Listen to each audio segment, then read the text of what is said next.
Itong huli natin mga idol, 3 piraso. Ano, karpa at saka tilapia. Bingwit lang yung katapat niya, hindi siya mahuli sang pana. So what's up mga idol, kaninang umaga may nakita ako ng karpa, 5 piraso yata yon.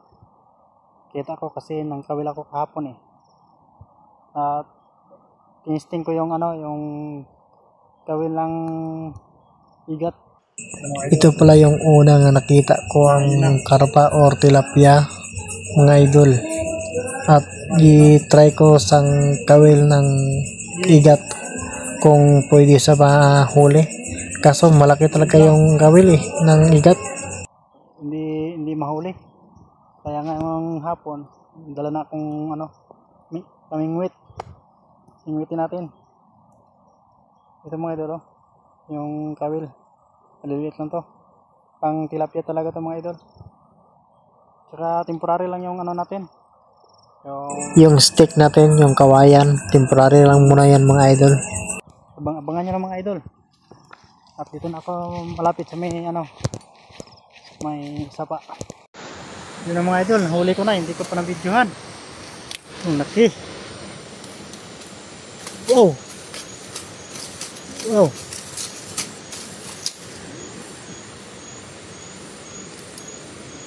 Grabe. Nahuli ko siya, hindi ko na-videohan. Yun na mga idol. Yun na. Yun na natin. Okay. Sugatan ako. Sayang mga idol, hindi ko na-videohan. Kala ko wala, meron pala. Huli na natin laki. Isa pa. Dito sa nako mga idol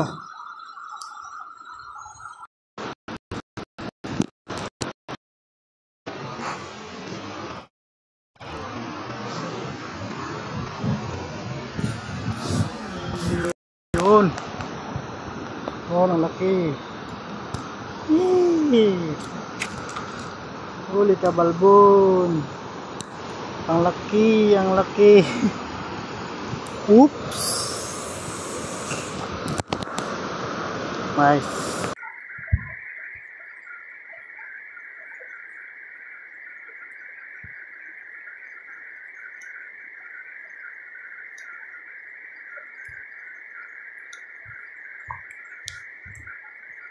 Hindi malaki po siya. Gawin silang dalawa.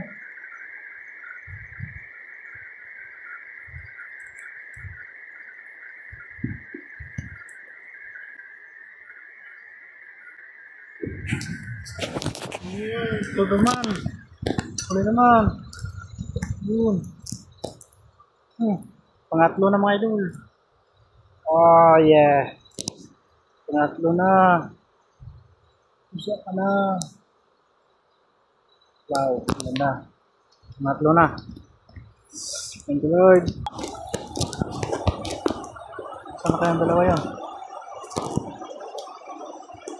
Ayan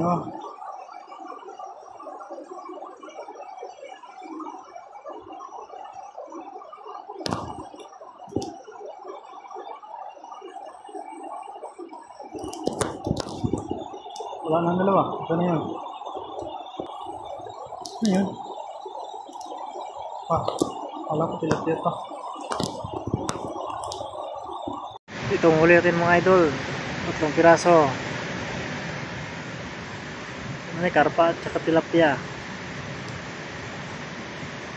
Bingwit lang yung katapat niya, hindi siya mahuli sang pana. Yun buhay pa ang dalawa. Buhay na tayo. May dalawa pang natira. Hindi natin mahuli. Busog na kasi. Thank you for watching.